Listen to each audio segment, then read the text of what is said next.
You pointed out, Larry, there is some uncertainty here. Yep. Some changes that the Trump administration wants to make that will have an impact for sure, right, on the pace and character of the economy. Tax reform is one of those things. What do you think of the tax reform proposal as it stands now? I think it's going to have to be amended, and it has to be amended quite importantly. I'm not a big believer in the reduction or the elimination of deductibility of state and local taxes.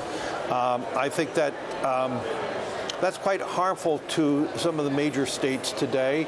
As you know, including this one right here. Including New York and New Jersey.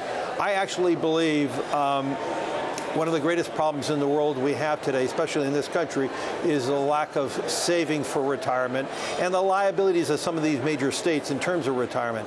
If we stretch the states economically through the elimination of deductibility and people move, I just think it creates bad behaviors within our own country. But getting back to the specifics, there are a lot of merits in what was being proposed, but let's be clear.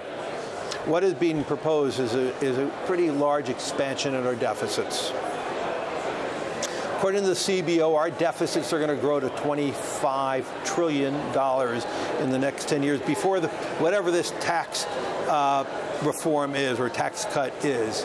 So whether this tax reform or adds another $1.5 trillion, another $5 trillion, we can all debate, and we all have our own scoring.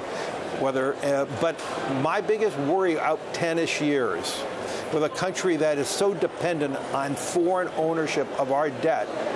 We have the Chinese and the Japanese owning as much as 25 to 30% of our U.S. Treasury debt. And if you look at demographically, the domestic needs of China and Japan, they're going to need a lot of that money.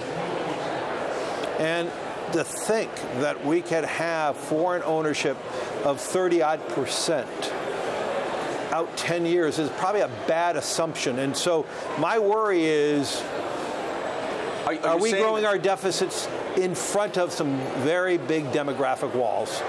Well, we are, and we have been.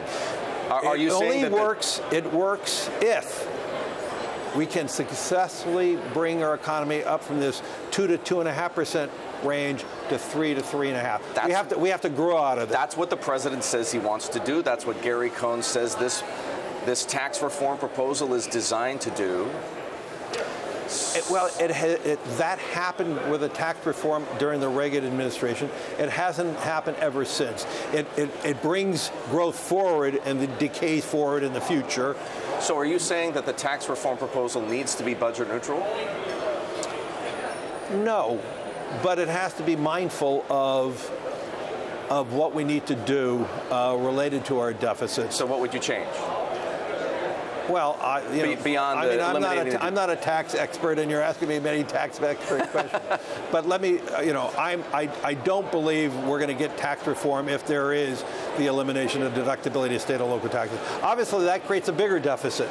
So we're going to have to find it somewhere else. Obviously, one of the ways of doing it is by raising corporate tax rates from a proposed 20% to something close to 25 or 27. That's still a net positive versus what we pay today. And I think, by and large, most investors, most corporations would welcome that. Two. You'd be fine with that? We'd be fine with that. We pay about a 31% tax rate worldwide, so it's fine for us.